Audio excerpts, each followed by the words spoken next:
आखिर औरत का वह कौन सा अंग हर रात बेशर्म होकर दबाने और चूसने से अचानक अपार धन की प्राप्ति होने लगती है? लोग औरत का कौन सा अंग दबा और चूसकर अमीर बन जाते हैं? जो भी मनुष्य औरत का यह अंग दबाता या चूसता है, उसके घर में सदा मां लक्ष्मी का वास रहता है और महालक्ष्मी की कृपा सदैव बनी रहती है।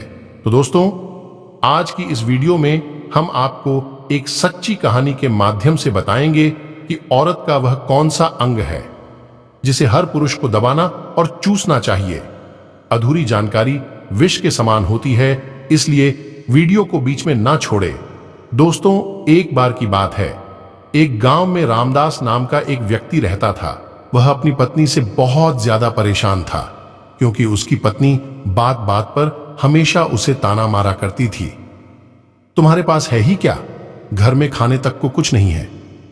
दोस्तों, उसके घर में बिल्कुल कंगाली छा गई थी। एक भी रुपया नहीं था और उसके घर में खाने के लिए अन्न का एक दाना तक नहीं था। दोस्तों, एक तो घर में खाना नहीं, ऊपर से पत्नी का ताना। वह बहुत परेशान हो गया था। उसे समझ नहीं आ रहा था कि मैं क्या करूं। एक दिन की बात है जब वह अपने घर से एक सुनसान रास्ते पर निकल गया।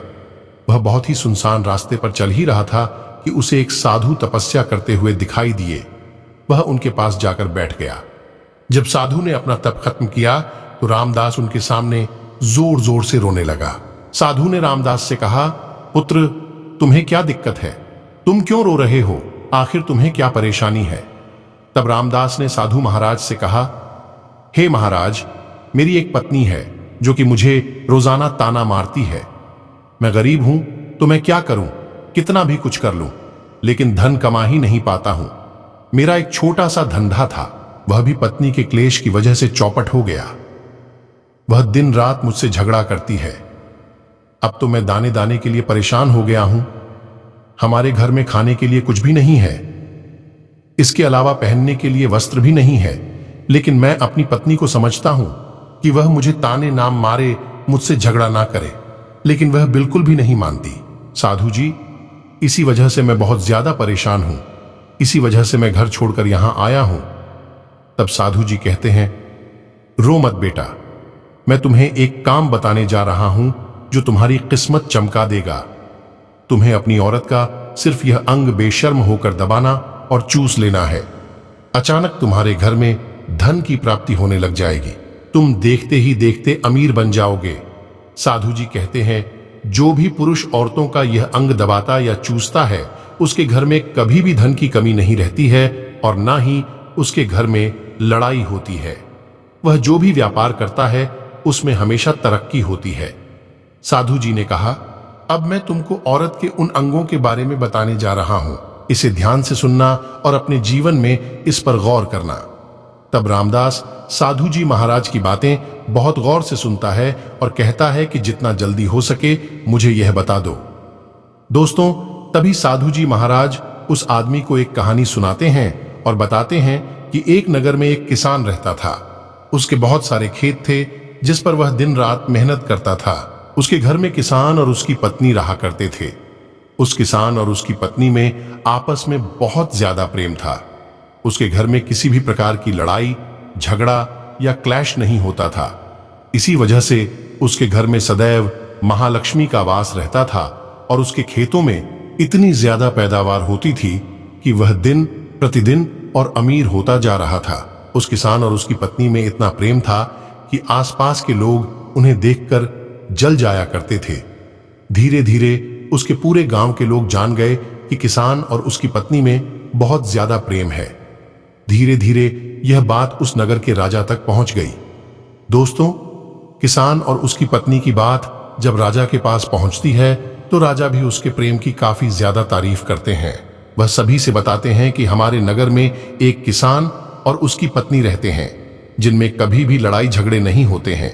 उन दोनों में आपस में इतना प्रेम है कि मैंने ऐसा अपनी जिंदगी में कभी भी नहीं देखा। एक बार की बात है, राजा पूरे नगर में ढिंढोरा पिटवा देता है। इस नगर में जितने भी लोग हैं वह सभी अपने घर में घी का दिया जलाएंगे। राजा की पत्नी पूछती है कि आप ऐसा क्यों कर रहे हैं? घर में घी का दिया क्यों जलवा रहे हैं? राजा अपनी पत्नी की बात सुनकर कहते हैं, दीपक प्रेम की निशानी होता है। जिसके घर में घी का दीपक जलता है उसके घर में सदैव प्रेम बना रहता है। और मैं चाहता हूं कि जो प्रेम किसान और उसकी पत्नी के घर में है वह हमारे पूरे नगर में बना रहे और प्रेम पति पत्नी के बीच हो। इसीलिए मैं हर घर में दीपक जलाना चाहता हूं। दोस्तों, राजा के सैनिक जाते हैं और हर जगह नगर में डुग्गी पिट देते हैं और कहते हैं सभी के घर रात भर घी का दीपक जलाना चाहिए। दोस्तों, राजा की बात मानकर सभी नगरवासी अपने घर में दीपक जला देते हैं। लेकिन जैसे ही आधी रात होती है सभी के घर के दीपक बुझ जाते हैं, लेकिन किसान के घर का दीपक वैसे ही जलता रहता है। दोस्तों, दीपक हमेशा किसान की पत्नी जलाती थी, लेकिन उसकी बात नहीं मानती थी। वह हमेशा अपनी मनमानी करती थी। उसका जो भी मन करता था वही काम करती थी। लेकिन किसान को इस बात से कोई भी दिक्कत नहीं होती थी, क्योंकि किसान बहुत समझदार था। किसान सोचता था यदि मैं अपनी पत्नी को रोक टोक करूंगा तो घर में बेवजह ही लड़ाई झगड़ा होंगे। कई चीजें किसान इस वजह से अनदेखा करता था कि उसके घर में प्रेम बना रहे। राजा अपने महल को छोड़कर पूरे नगर का नजारा देख रहे थे। उन्होंने देखा कि सारे नगर में किसी के घर में दीपक नहीं जल रहा है, लेकिन किसान के घर में दीपक जल रहा है। तब राजा अपनी रानी से बोलता है कि देखो, किसान और उसकी पत्नी के घर में दीपक जगमगा रहा है, लेकिन पूरे नगर में कहीं भी दीपक नहीं जल रहा है। इसी से पता लगता है कि किसान और उसकी पत्नी में कितना प्रेम है। तब राजा की पत्नी राजा से बोलती है कि जो किसान और उसकी पत्नी के बीच प्रेम है वह किसान की पत्नी की वजह से है और इसी वजह से उसके घर में इतना ज्यादा प्रेम है। दोस्तों, जब राजा रानी की बात सुनता है तो कहता है, नहीं, तुम्हारा सोचना गलत है। जो प्रेम किसान के घर में है वह उसकी पत्नी की वजह से नहीं है, बल्कि वह किसान की वजह से है। रानी कहती हैं कि किसान की पत्नी बहुत ज्यादा समझदार है। आपका सोचना गलत है और यही वजह है जो कि उनके घर में कभी भी लड़ाई झगड़ा नहीं होता है। राजा कहता है कि किसान समझदार है और रानी कहती हैं कि किसान की पत्नी समझदार है। दोस्तों, इसी तरह कुछ देर चलता रहा। इसी बात को लेकर राजा और रानी के बीच काफी झगड़ा हो गया।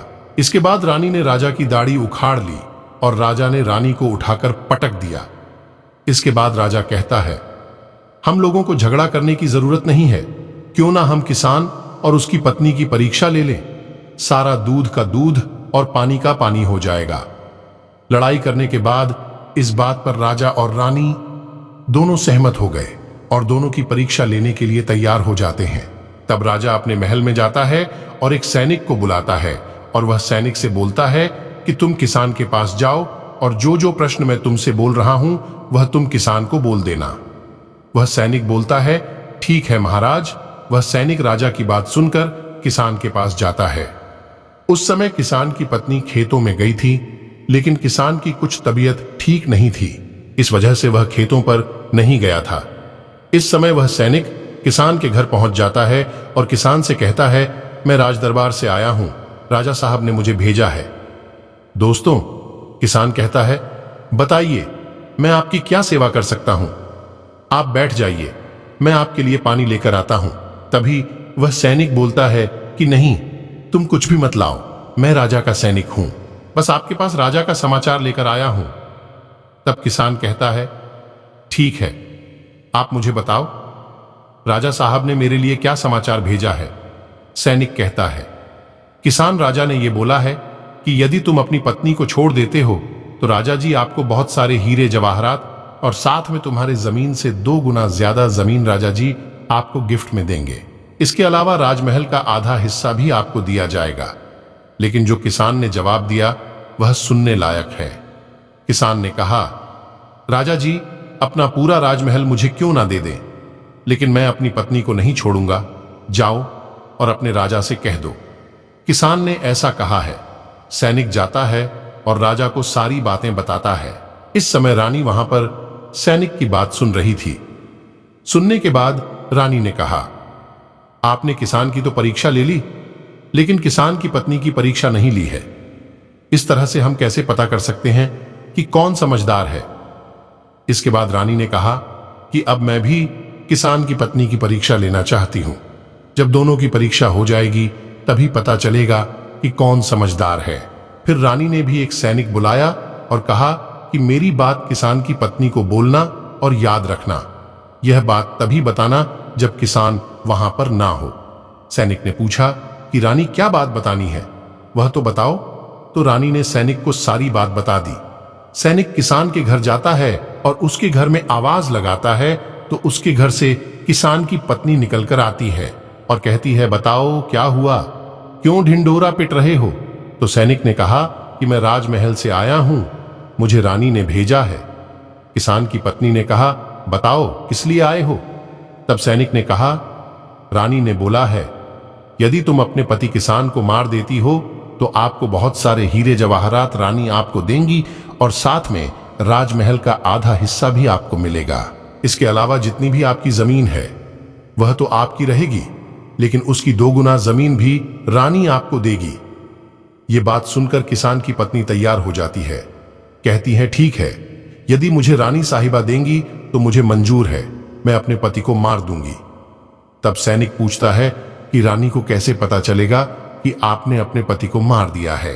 तभी किसान की पत्नी बोलती है, मेरे घर में जो दीपक जल रहा है, जब मैं किसान को मार दूंगी तो उसे बुझा दूंगी, तभी आपको पता चल जाएगा कि मैंने किसान को मार दिया है। अब सैनिक किसान की पत्नी की बात सुनकर राजमहल जाता है और रानी को सारी बात बताता है। किसान की पत्नी की बात सुनकर रानी बहुत अचंभित हो जाती है। राजा और रानी को स्त्री जात से नफरत होने लगती है। उसी समय राजा अपने नगर के सभी लोगों को बुलाता है और कहता है कि मैं चाहता हूं कि मेरे और मेरी पत्नी की वजह से किसान की जान न जाए। तुम लोग ऐसा करो, उस किसान के घर जाओ और सारी बातें बता दो और उस किसान को बचा लो, वरना किसान की पत्नी उसे मार देगी। इधर सैनिक किसान के घर जाते हैं और सोचते हैं कि किसान की पत्नी किसान को रात में मारेगी और दिया बुझाएगी। इससे पहले ही हम किसान के घर में पहुंच जाते हैं और किसान को बचा लेते हैं। दोस्तों, जैसे ही राजा के सैनिक किसान के घर पहुंचते हैं तो देखते हैं कि किसान तो मरा पड़ा हुआ है। तो सैनिक किसान की पत्नी से बोलते हैं कि तुमको तो किसान को रात में मारने के लिए बोला गया था, लेकिन आपने अभी किसान को क्यों मार दिया। तब उस किसान की पत्नी बोलती है कि किसान को तो मुझे मारना ही था, रात में तो मुझे सिर्फ दिया ही बुझाना था, इसलिए किसान को तो मैंने दिन में ही मार दिया है। सभी सैनिक तुरंत ही किसान के घर से दौड़े दौड़े जाते हैं और राजा रानी को सारी बातें बताते हैं। राजा और रानी क्रोध से आग बबूला हो जाते हैं। इसके बाद राजा और रानी किसान की पत्नी को बंदी बनाकर लाने के लिए अपने सैनिक से कहते हैं। सैनिक जाते हैं, किसान की पत्नी को बंदी बनाकर ले आते हैं। राजा किसान की पत्नी से पूछता है, ऐसा तुमने क्यों किया? तुम लालची औरत हो, तुम्हें पैसों से प्यार है। तभी किसान की पत्नी ने जवाब दिया और बताया कि मुझे तो किसान को पहले ही मारना था, वह तो मैं कोई बहाना ढूंढ रही थी, क्योंकि किसान की आदत बहुत खराब थी, वह मेरे साथ बहुत खराब व्यवहार किया करता था। तो राजा ने कहा, ऐसा क्या करता था? किसान की पत्नी ने जवाब दिया कि वह मेरे नाक का ऊपरी हिस्सा अपनी उंगली से हमेशा दबाया करते थे। इसके अलावा किसान एक काम और मेरे साथ करता था। वह किसान मेरे कान का पिछला हिस्सा अक्सर अपनी जीभ से स्पर्श किया करता था। राजा ने पूछा, यह बताओ, जब आप लोग गरीब थे तब क्या किसान आपके साथ यह काम करता था? तो किसान की पत्नी बोलती है, नहीं महाराज, तब ऐसा नहीं करता था। तब राजा ने कहा, मैं समझ गया कि किसान ऐसा क्यों करता था। उसी समय साधु जी ने रामदास से पूछा, तुम्हें कुछ समझ में आया? औरत का कौन सा अंग दबाने तथा चूसने से लोगों को अचानक धन की प्राप्ति होती है? तो रामदास ने कहा, नहीं साधु जी, मुझे अभी समझ में नहीं आया। तभी साधु जी कहते हैं, अगर अभी समझ नहीं आया तो मैं फिर से आपको बताता हूं। किसान अपनी पत्नी के साथ जो पहला काम करता था वह है उसके नाक के ऊपरी हिस्से को अपनी उंगली से दबाता था। तो जिस भी मनुष्य के घर में पैसों की किल्लत है उसे अपनी उंगली से औरत के नाक के ऊपरी हिस्से को जरूर दबाना चाहिए। दोस्तों, औरत के नाक के ऊपरी हिस्से को बहुत शुभ माना जाता है। इसी वजह से जो यह काम करता है वह हमेशा धनवान पुरुष बन जाता है। दूसरा काम है, जो भी पुरुष औरत के कान का पिछला हिस्सा अपने जीभ से स्पर्श करता है, उसके किस्मत के द्वार खुल जाते हैं, उसे अचानक धन की प्राप्ति होती है। ऐसा इसीलिए होता है क्योंकि औरत के कान के पिछले हिस्से में माता लक्ष्मी का वास होता है। जब आप ऐसा करते हैं तो माता लक्ष्मी आपसे प्रसन्न हो जाती है और आपको अपार धन देती है। और आपने एक बात तो जरूर सुनी होगी, औरतें माता लक्ष्मी का रूप मानी जाती है। यही वजह है इस संसार में जो भी मनुष्य पवित्र काम करता है उसका घर धन से भर जाता है। जो कि इस कहानी में किसान भी अपनी पत्नी के साथ करता था। लेकिन आप जब भी ऐसा काम करें तब आपको अपनी पत्नी को पूरी बात बता देनी चाहिए, अन्यथा आपके जीवन में ऐसा अनर्थ भी हो सकता है। दोस्तों, आज का ज्ञानवर्धक वीडियो कैसा लगा कमेंट करके जरूर बताएं। और हां, कमेंट में हर हर महादेव लिखना ना भूलें। धन्यवाद।